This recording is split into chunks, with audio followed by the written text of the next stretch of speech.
You did everything right. You filled the feeder. The water was clean. The yard was quiet. And still, the birds stopped coming. At first, you told yourself it was probably nothing. Maybe the weather changed. But then one morning became 2, then 3. The feeder stayed full. The branches stayed empty. Here is what most people never realize. Birds do not leave a yard randomly. Not like that. They make decisions. Quiet decisions. Repeated decisions.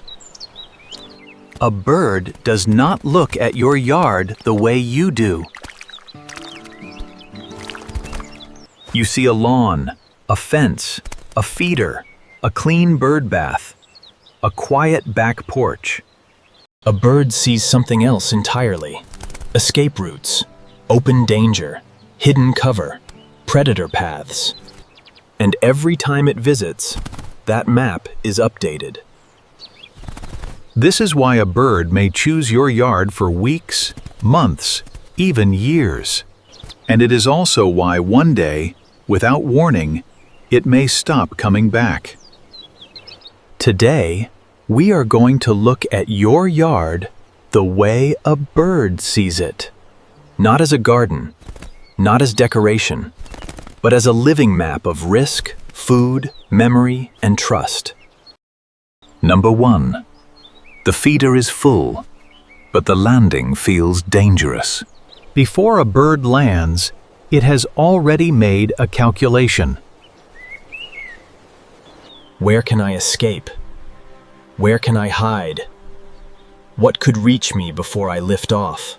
To you, an open feeder looks clean and safe. To a bird, it may look like a trap. The fix is simple. Do not just put the feeder where you can see it. Put it where the bird can survive using it. Close enough to shrubs or trees that a small bird can reach cover in one wing beat. But not so close to dense ground cover that a cat can hide directly underneath. The best feeder location is not the prettiest one. It is the one that makes sense to a nervous animal with hollow bones and a fast heart. They are not asking for much. Just a place to eat without feeling watched from every side. Number 2. Your movements may be louder than your voice. Birds can learn routine. They can learn your steps, your door, your time of day. They can learn that you pour seed, step back, and go inside. But sudden movement belongs to a different category. To you, it is nothing. To a bird, it may be the moment the yard becomes unpredictable.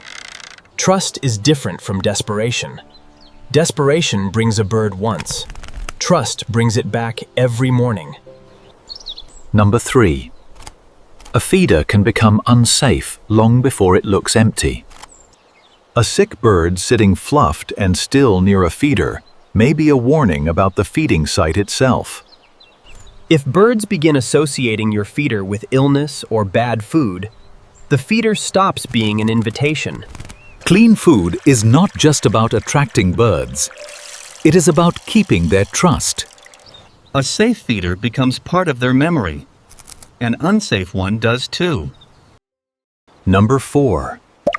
The water is there, but it is not alive. Birds need water to drink, yes, but they also need it to bathe. A bird's feathers are not decoration. They are insulation, flight equipment, weather protection, survival. Moving water is different. A drip, a ripple, a tiny fountain. To a bird, moving water does not just mean comfort.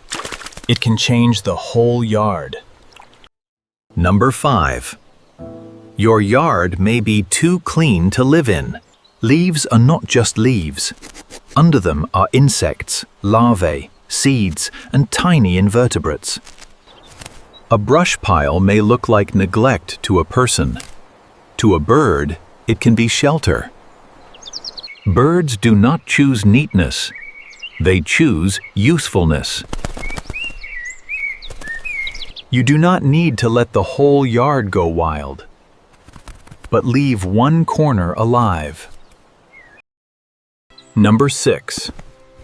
A predator does not have to catch a bird to empty your yard. One close call can be enough. After that, the yard is no longer just a yard. It is a place where something happened. A blue jay's scream can empty a feeder. A robin's sharp warning can change everything nearby. A feeder full of seed cannot erase a place that feels unsafe. Number 7. The yard may never become quiet enough for trust to settle. This does not mean silent. Birds do not need silence. They need predictable sound. A sudden rush. A slammed door. A barking dog at the wrong moment. If your yard is calm and predictable in the morning, birds may learn to use it as a reliable first stop. Number 8. You may be teaching them that your yard cannot be counted on. A bird that visits every morning is not guessing. It is remembering. Each empty visit updates what that bird believes about this place.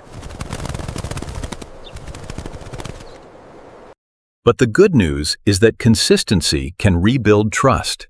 One chickadee notices. Then another bird follows. Then a cardinal returns. Number 9. You may be removing the food you never knew they needed. Seed is important. But for many birds, especially during nesting season, insects are essential.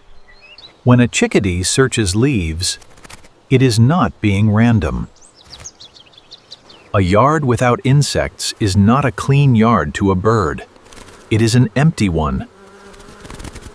Let the birds do some of the pest control. That is not sentiment. That is ecology. Number 10. The birds may not just know the feeder. They may know you. They learn your rhythm, your shape, your pace. Someone else steps into the yard, and the birds pull back. You step outside, and the yard keeps breathing. That is not nothing. It means the alarm did not go out. The panic did not spread. The birds stayed.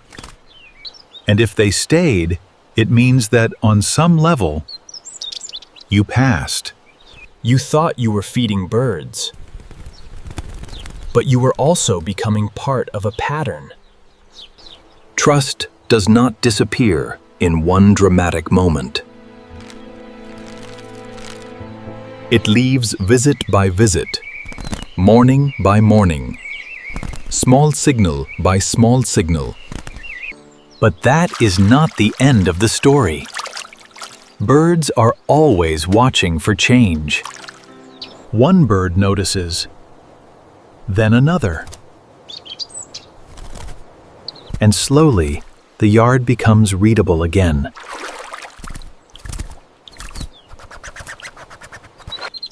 Birds do not need a perfect yard. They need a yard that makes sense. A place where food is safe, water is clean, cover is close, and the human is predictable. When those things come together, birds do not just visit.